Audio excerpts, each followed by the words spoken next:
آیا تا به حال شنیده اید که زن آن هم در قرن 13 بر سرزمین مثل هند بر تخت سلطنت تکیه بزند؟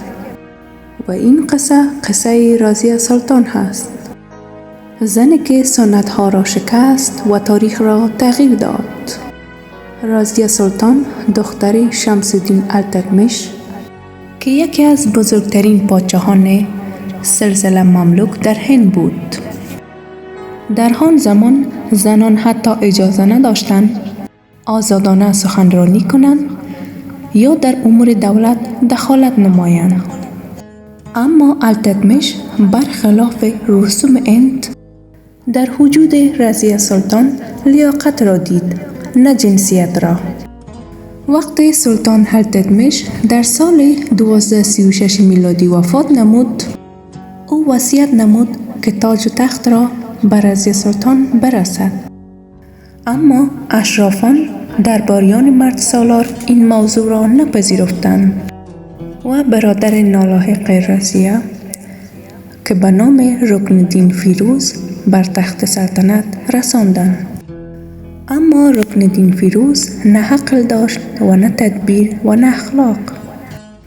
مردم و بزرگان خیلی زود به اشتباه خود پی بردند.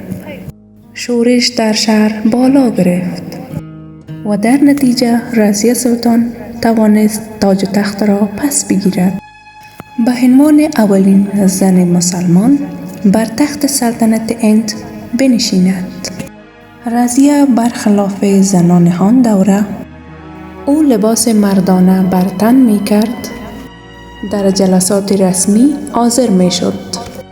حتی اسب سواری رزماوری می کرد که این موضوع هم باعث تحسین شد و هم باعث دشمنی.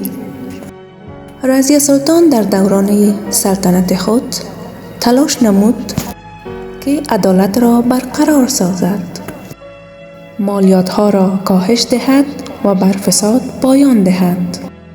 رازیه سلطان یک مرد حبشی را به نام یاقوت مشاور ارشد خود برگزید که همین موضوع باعث خشم اشراف ترک شد و در نهایت علیه رازیه سلطان شورش شد و او ناچار شد با یکی از سرداران خود به نام ملک التوریه ازدواج کند تا بتواند سلطنت را دوباره به دست بیاورد.